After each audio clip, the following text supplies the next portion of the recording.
The fourth episode of this season was titled Talk, which is a very fitting title for the theme of this episode, therapy.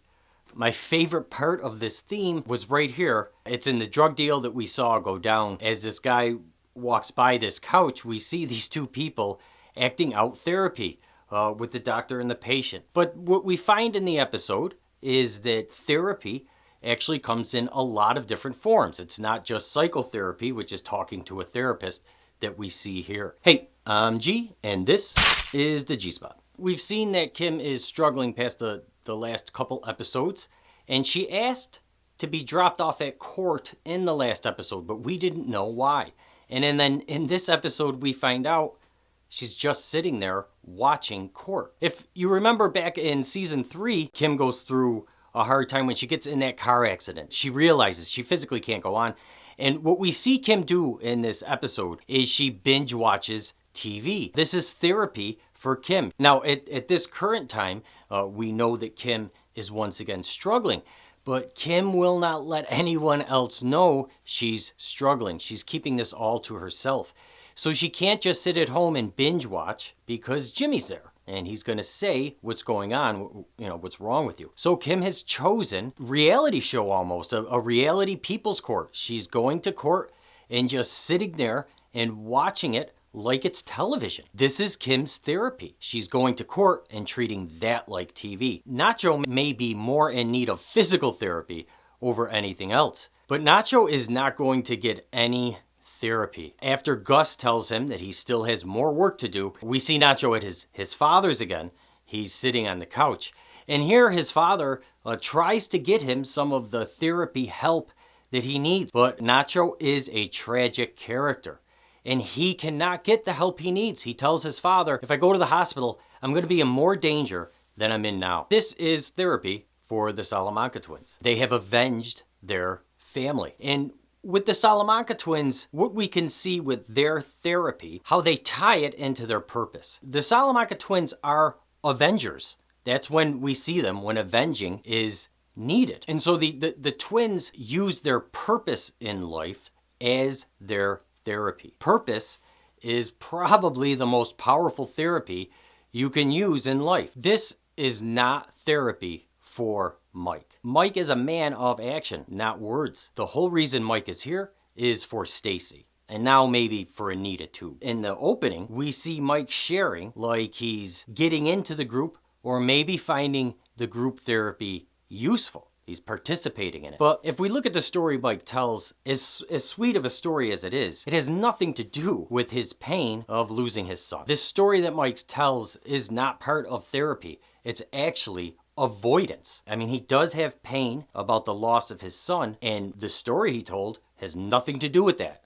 So instead of talking about his pain, he was avoiding it. The other thing to note about when Mike shares in this group therapy is they give us a good shot of the room and we can see Henry is not there. Mike is having a big reaction to Henry. The Henry thing completely frustrates Mike, as we see, because he loses it on Henry and tells Henry off, and then he even loses it on the whole group and tells them what he thinks. So at this point, Mike, who was only there to support Stacy, now actually needs therapy himself. Mike is a man of action, and Mike goes to work because that's where Mike is going to find his therapy. First, he tries to go to work at Madrigal, but this doesn't help Mike. He goes to meet with Gus, which is kind of funny because Mike is in no mood to talk at this point.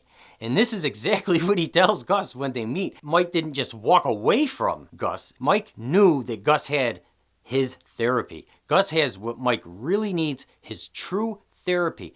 Gus has a mission for Mike, a mission where Mike is going to be on his own, talking to nobody, where he's going to handle all aspects of this job. And this job is going to require attention to detail and precision and planning. And Mike's just going to get lost in this mission. And this is going to be great therapy for Mike. That brings us to Jimmy. So Jimmy goes through two separate therapy sessions in the episode. Jimmy's first therapy session is when he wakes up in the morning, and Robbie from the cell phone company says to him, "James, are you still there?" I mean, that is the heart of Jimmy McGill's psyche right now. Then we see Jimmy getting ready, and Kim comes in, and Kim suggests that he sees a therapist. Jimmy is not into this at all. His reaction, he was surprised and he was not comfortable or intrigued by this idea at all.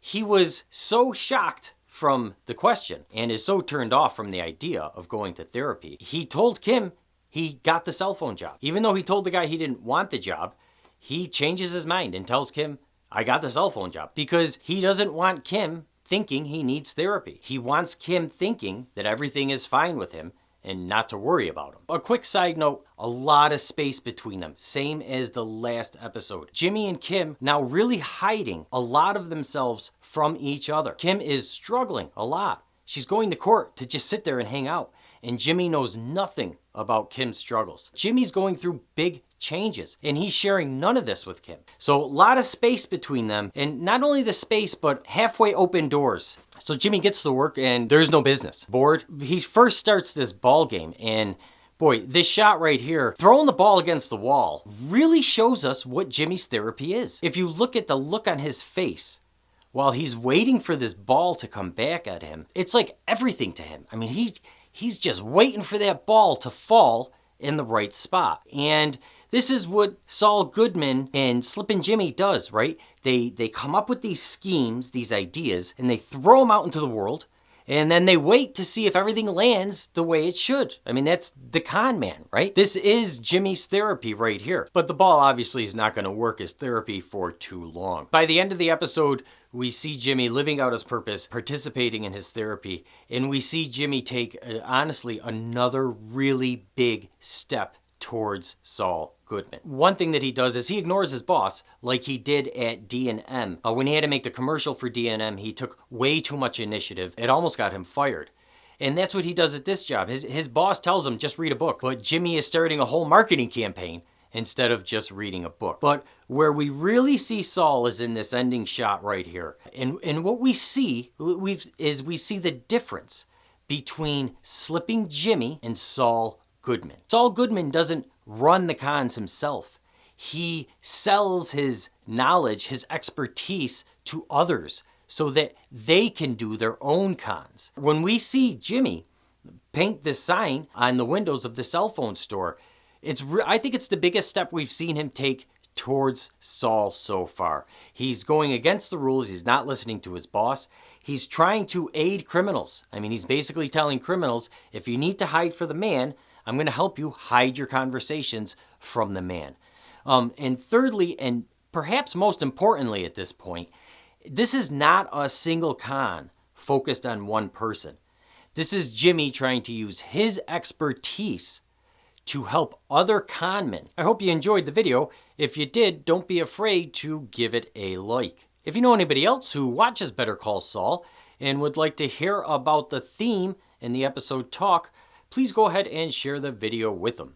And if you want to be sure you are alerted every time we upload a video, go ahead, subscribe, ding the bell, and you will be alerted every time we upload a video. Thanks so much for watching, and have a great day.